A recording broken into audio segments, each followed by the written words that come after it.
The radio message was brief. The location? Dutch East Indies. The content? Terrifying. All crew are dead. I die. That was the final, chilling message from the SS Ourang Medan.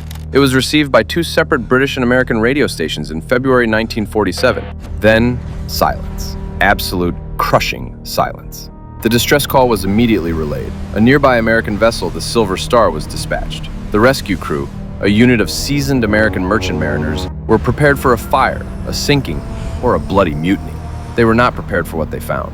When the Silver Star boarded the silent Dutch freighter, the scene defied human explanation. The ship was seaworthy, the cargo was safe, but the crew, the entire crew, was dead. Every single man, from the captain to the radio operator, was found frozen in the act of dying. Their eyes were wide open, their arms were outstretched, their faces were contorted into a universal mask of sheer, cosmic terror.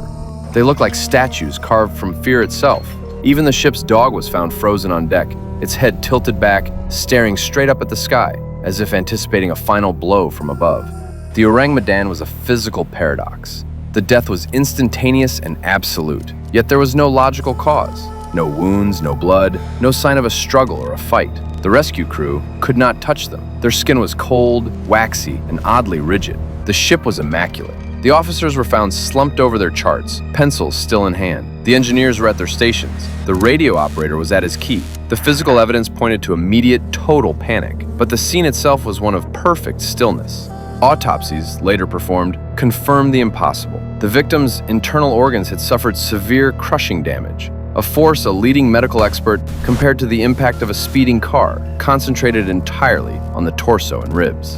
There were multiple fractures to the sternum and ribcage, but with no external wound to break the skin, no bruise, and no laceration.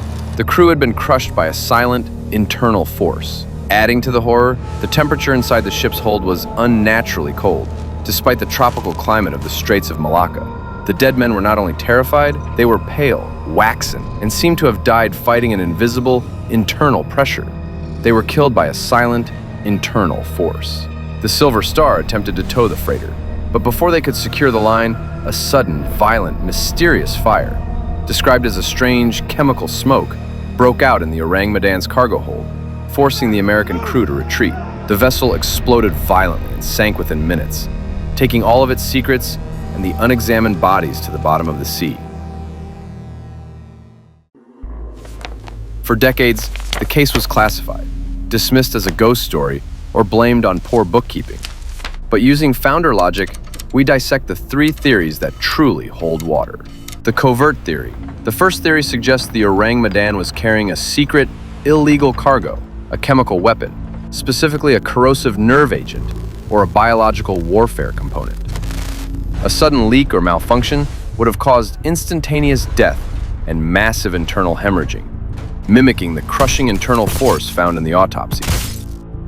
This is plausible. The ship's final radio message was a desperate warning, and the subsequent fire that destroyed the ship was a textbook military cover-up to eliminate evidence of an illegal weapon shipment before outside nations could examine the bodies or the ship's manifest. The speed of the response suggests state involvement. The Earth theory. The most unsettling theory is the geological one. The Straits of Malacca are known for seismic activity. Scientists suggest a sudden, massive methane gas bubble erupted from the seafloor, enveloping the ship. Methane gas alone is not enough to kill in this way, but methane, combined with the extreme velocity of the gas hitting the ship's hull, can create a powerful phenomenon known as infrasound.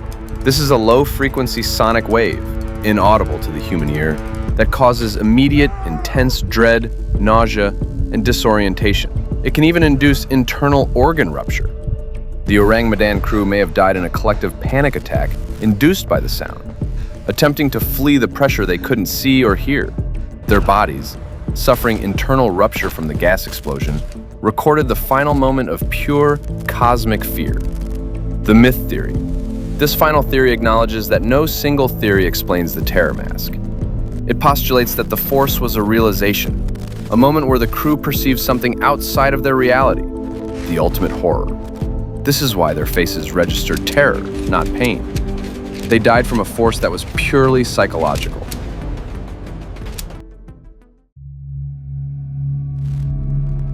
But what if the terror they felt was not sound or gas or chemical warfare? What if it was the sheer realization of the outer enigma itself? What if the Ourang Medan sailed too close to something ancient, something that exists outside of our three dimensions? The terror on the crew's faces was too pure, too absolute to be just a panic attack. It was the face of a man staring directly at the truth. The truth is, the story was successfully classified, covered up, and dismissed as a legend. But the eyes of those dead men tell us everything we need to know. They died facing an impossible, relentless horror.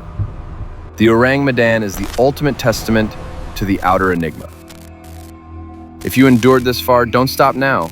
Like the video and subscribe to Outer Enigma for the full investigation.